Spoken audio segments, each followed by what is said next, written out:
Shalom adik-adik, apa kabar kalian semua? Kak Charles berharap kalian semua dalam keadaan yang sehat. Meskipun pandemi ini belum berakhir, tapi kita semua percaya bahwa Tuhan Yesus selalu menyertai kita semua. Sekarang kita akan mendengarkan firman Tuhan. Mari kita tundukkan kepala, kita berdoa. Bapa kami dalam surga, segala puji syukur kami naikkan kepadamu, karena Engkau baik, sungguh baik dan teramat baik bagi kami. Kami sangat bersyukur buat anugerah-Mu, buat kesempatan yang boleh Kau berikan kepada kami pada hari ini, untuk kami dapat memuji dan menyembah-Mu. Dan sekarang ya Tuhan, kami mau mendengarkan firman-Mu. Biarlah Roh Kudus memberikan pengertian, Roh Kudus menguasai hati dan pikiran kami, supaya kami dapat menyimak, mendengarkan dengan baik, dan dapat mengerti firman-Mu.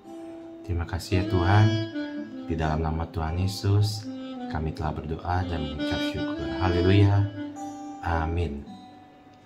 Nah adik-adik, tema renungan Kak Charles pada pagi hari ini adalah I am the professional. Saya adalah seorang profesional. Jadi adik-adik tahu ya, ada pemain basket profesional, ada pemain bulu tangkis profesional, mungkin ada pemain musik, pemain gitar, pemain piano profesional. Tetapi hari ini kita akan belajar bagaimana kita menjadi pelayan Tuhan yang profesional. Maksud dari profesional adalah orang yang bisa melakukan yang terbaik karena dilakukan dengan sungguh-sungguh, tidak main-main, tidak asal-asalan. Itulah seorang yang profesional. Tidak mungkin orang menjadi pemain basket profesional kalau dia asal-asalan. Tidak mungkin seorang bisa menjadi pemain musik yang profesional kalau tidak sungguh-sungguh. Dan tidak mungkin seorang pelayan Tuhan bisa menjadi profesional kalau tidak dilakukan dengan segenap hatinya. Nah, mari kita hari ini akan belajar bagaimana kita bisa menjadi pelayan Tuhan yang Tuhan kehendaki. Memang kadang-kadang pelayanan sering dianggap kan pekerjaan yang sukarela ya, jadi dilakukan apa adanya saja, dengan asal-asalan, dengan tidak sungguh-sungguh. Jadi kita kadang-kadang memang tidak bertanggung jawab ketika kita melakukan pelayanan di gereja atau dimanapun juga. Jadi kita tidak mencurahkan kemampuan kita tidak memberikan yang terbaik. Nah, jadi adik-adik sekalian, marilah kita belajar untuk melakukan yang terbaik untuk Tuhan ya. Nah, sekarang kita akan baca firman Tuhan yang terambil di Kolose 3 ayat 23. Kolose 3 ayat 23. Apapun juga yang kamu perbuat, perbuatlah dengan segenap hatimu, seperti untuk Tuhan dan bukan untuk manusia. Nah, di dalam bahasa Ibrani ada satu kata yang digunakan untuk mengartikan bekerja, ibadah, dan melayani Tuhan.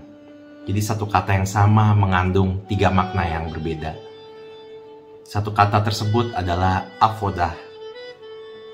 Avodah dalam bahasa Ibrani diartikan sebagai ibadah, diartikan juga sebagai bekerja, diartikan juga sebagai pelayan atau melayani Tuhan.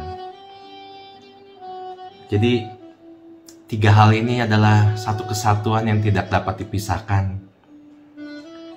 Ya mungkin seringkali kita membedakan ya, bahwa bekerja adalah pekerjaan duniawi, sedangkan melayani di gereja adalah pekerjaan rohani. Ya, misalnya adik-adik mungkin kan belum bekerja, mungkin ya belajar itu dianggap sebagai pekerjaan duniawi, bukan pekerjaan rohani ya. Nah jadi ya seringkali dipisahkan seperti itu, padahal kita tahu tadi dalam kata avodah tadi bahwa ya belajar sungguh-sungguh, bahwa ibadah dan melayani Tuhan adalah satu kesatuannya. Jadi intinya seperti yang firman Tuhan katakan tadi, apapun yang kamu perbuat, jadi segala sesuatu yang kita perbuat, lakukanlah itu semua seperti untuk Tuhan. Jadi lakukan yang terbaik seperti buat Tuhan, bukan buat manusia gitu. Jadi kita harus melakukan segala sesuatu ini ya untuk memuliakan nama Tuhan, untuk menyenangkan hati Tuhan. Kita bisa lihat ya, mungkin ketika kita melayani di gereja belum tentu bisa dianggap sebagai pelayanan ya, tergantung motivasinya, tergantung isi hatinya ya. Kalau banyak orang bisa saja melayani di gereja, tetapi bila punya motivasi tersendiri, bila pelayanannya itu tidak ditujukan untuk Tuhan, mungkin untuk kepentingan pribadi, maka itu tidak bisa disebut dengan pelayanan.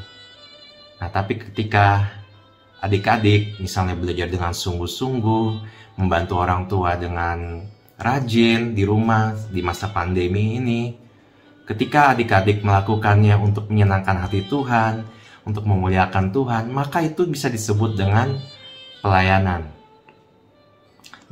Itu adalah sebuah pelayanan, sesuatu yang bisa kita persembahkan untuk Tuhan, sesuatu yang bisa kita persembahkan untuk memuliakan Tuhan, untuk menyenangkan hati Tuhan. Jadi dimanapun kita berada ya adik-adik, kita bisa melayani Tuhan.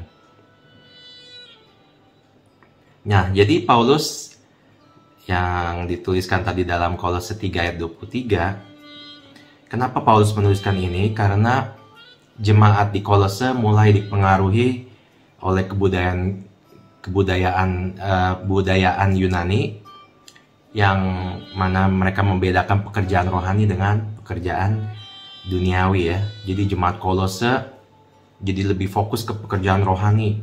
Jadi dengan pekerjaan yang biasanya gitu mereka tidak mau sungguh-sungguh, asal-asalan gitu ya. seharusnya kan ya apapun yang kita lakukan ya, belajar mungkin belajar dengan sungguh-sungguh untuk adik-adik ya, mungkin untuk Kak Charles ya bekerja dengan mencari nafkah dengan sungguh-sungguh, ataupun juga melayani gereja, itu ya semua itu satu kesatuan. Jadi harus kita lakukan dengan segenap hati kita, dengan sungguh-sungguh, karena dengan itulah kita bisa memuliakan nama Tuhan ya. Ya, jadi sebenarnya Tuhan Yesus pun juga sudah menunjukkan kepada kita, menjadi teladan bagi kita semua. Tuhan Yesus selalu setia, Tuhan Yesus selalu dengan sungguh-sungguh melakukan kehendak Bapa. Bahkan dia setia sampai harus mati di kayu salib untuk menebus dosa kita semua. Jadi pada hari ini kita diingatkan oleh firman Tuhan ya, untuk melakukan sama seperti yang Tuhan Yesus sudah lakukan juga. Sama seperti yang Tuhan Yesus sudah ajarkan kepada kita, untuk kita melakukan segala sesuatu dengan segenap hati. Sebab dikatakan dalam 1 Yohanes 2 ayat 6, dikatakan bahwa barang siapa yang ada di dalam dia, di dalam Tuhan maksudnya, ia wajib hidup sama seperti Kristus telah hidup. Nah, jadi adik-adik, di mana Paulus tadi katakan kepada jemaat di Kolose, itu juga disampaikan untuk kita semua ya, untuk kita sadari bahwa kita harus melakukan segala sesuatu dengan tidak asal-asalan, dengan sungguh-sungguh ya, baik itu pelayanan ataupun ya mungkin belajar di rumah. Jadi jangan memisahkan ya adik-adik, oh ini pekerjaan rohani, saya mau lebih sungguh-sungguh. Oh ini pekerjaan rumah gitu, saya mau asal-asalan aja. Tidak boleh seperti itu ya adik-adik. Semua itu sama di mata Tuhan. Semua apapun yang kita lakukan adalah ibadah di mata Tuhan.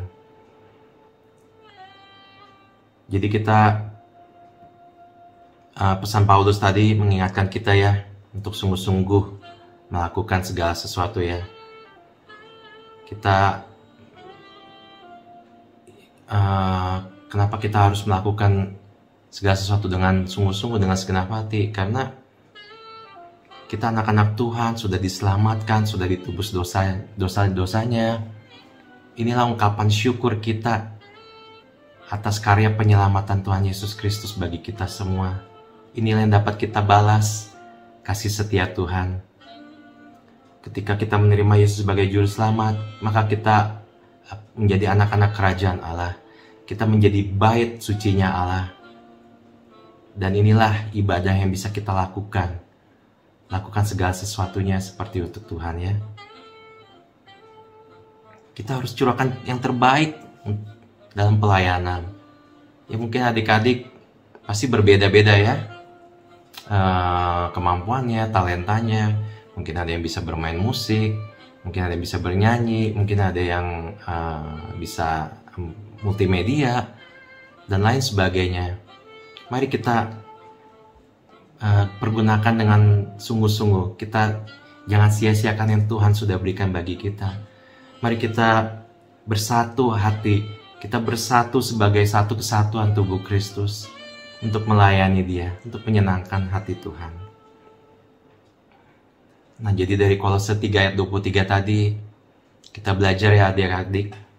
Pertama, kita belajar melakukan segala sesuatu dengan segenap hati. Karena segala sesuatu yang dikerjakan dengan segenap hati pastilah membawa hasil yang terbaik ya. Dan kedua, kita juga belajar kita melakukan sesuatu untuk memuliakan Tuhan, untuk menyenangkan hati Tuhan. Ada tokoh Alkitab yang bisa kita ambil sebagai contoh juga. Ya, adik-adik sering dengar ya Yusuf yang dijual saudara-saudaranya karena dia begitu dibenci dengan oleh saudara-saudaranya. Akhirnya dia adik-adik tahu ya, diceburkan ke dalam sumur, dan bahkan dengan tega mereka menjual Yusuf sebagai budak. Dan akhirnya Yusuf menjadi budak di rumah seorang petinggi Mesir yang bernama Potifar. Nah, tapi walaupun Yusuf menjadi seorang budak, dia adalah orang yang melakukan pekerjaannya dengan sungguh-sungguh. Dia mengatur dia membersihkan rumah, dia mungkin menyapu, mengepel, membersihkan di rumah Potifar dengan sungguh-sungguh, tidak asal-asalan gitu ya. Padahal dia hanya seorang budak. Karena Yusuf adalah orang yang takut akan Tuhan. Karena Yusuf adalah orang yang selalu mau melakukan segala sesuatu untuk kemuliaan nama Tuhan, untuk menyenangkan hati Tuhan. Jadi ketika Yusuf melakukan segala sesuatu dengan sungguh-sungguh, tidak asal-asalan, Yusuf tidak melakukannya untuk Potifar ya. Yusuf melakukannya hanya untuk Tuhan. Nah, terus akhirnya Yusuf naik-naik terus, akhirnya jadi orang yang dipercaya di rumah Potifar. Dan singkat cerita kita tahu bahwa akhirnya Yusuf ketika diajak oleh istri Potifar untuk tidur bersama, karena Yusuf adalah orang yang takut akan Tuhan, Yusuf lari. Dia tidak mau melakukan dosa itu. Dan singkat cerita akhirnya Yusuf dipenjara ya. Dipenjara ya, seolah-olah tidak ada harapan ya. Tetapi Yusuf ya, karena dia orang yang takut akan Tuhan, ya Tuhan pasti tidak akan lupa gitu ya. Tuhan pasti ingat gitu kebaikan-kebaikannya. Tuhan akhirnya Tuhan bisa mengangkat Yusuf. Singkat cerita, Yusuf menjadi petinggi di Mesir. Dia diangkat oleh Firaun karena dia bisa mengartikan mimpi-mimpi Firaun ya. Akhirnya dia juga menjadi petinggi di Mesir. Dia mengatur semua. Jadi Firaun sudah kasih kuasa penuh kepada Yusuf. Nah, jadi inilah Yusuf bisa menjadi contoh buat kita semua ya. Dimanapun kita berada, sungguh-sungguhlah melakukan segala sesuatu, jangan asal-asalan ya. Sekarang mari kita coba introspeksi diri kita. Apakah kita sudah belajar dengan sungguh-sungguh? Apakah kita sudah melayani Tuhan dengan sungguh-sungguh? Apakah kita sudah menolong atau membantu orang tua kita dengan sungguh-sungguh? Atau kita masih menjadi orang yang suka asal-asalan, suka menganggap hal-hal semua itu sepele gitu, jadi nggak mau sungguh-sungguh. Mulai sekarang, mari kita belajar ya untuk melakukan segala sesuatu untuk Tuhan. Kalau kita melakukan segala sesuatu untuk Tuhan, pastilah kita akan serius, kita akan sungguh-sungguh, kita akan melakukannya dengan segenap hati kita. Nah, adik-adik, kalau kita melakukan itu untuk Tuhan, pasti apa yang kita lakukan itu tidak akan sia-sia. Tuhan akan menyediakan upah, Tuhan akan memberkati orang-orang yang tulus melayani. Kita semua ini yang tulus, yang dengan sungguh-sungguh mau melayani Tuhan. Nah, Kak Charles ingin bacakan sebagai ayat penutup di Efesus 6 ayat 5-8. Efesus 6 ayat 5-8. Hai hamba-hamba, taatilah Tuhanmu yang di dunia dengan takut dan gentar, dan dengan tulus hati, sama seperti kamu taat kepada Kristus. Jangan hanya di hadapan mereka saja untuk menyenangkan hati orang, tetapi sebagai hamba-hamba Kristus yang dengan segenap hati melakukan kehendak Allah, dan yang dengan rela menjalankan Pelayanannya seperti orang-orang yang melayani Tuhan dan bukan manusia. Kamu tahu bahwa setiap orang, baik hamba maupun orang merdeka, kalau ia telah berbuat sesuatu yang baik, ia akan menerima balasannya dari Tuhan. Amin untuk firman Tuhan. Jadilah pelayan Tuhan yang profesional. Kaca harus percaya bahwa apa yang kita lakukan tidak sia-sia, dan Tuhan akan memberkati kita. Tuhan akan memberikan upahnya bagi kita semua. Amin. Mari kita tundukkan kepala, kita berdoa. Terima kasih ya Tuhan untuk firman-Mu yang mengajarkan kami untuk melakukan segala sesuatu dengan sungguh-sungguh. Kami mau melakukan semuanya itu untuk kemuliaan nama-Mu ya Tuhan. Kami mau melakukan semuanya itu untuk menyenangkan hati-Mu ya Tuhan. Bukan untuk menyenangkan manusia.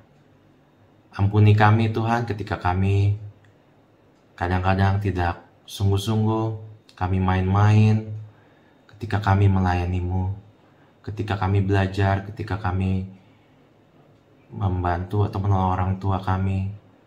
Ampuni kami Tuhan.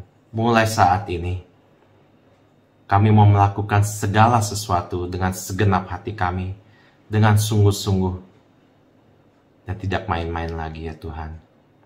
Semua demi hormat dan kemuliaan bagi nama Tuhan. Terima kasih ya Tuhan.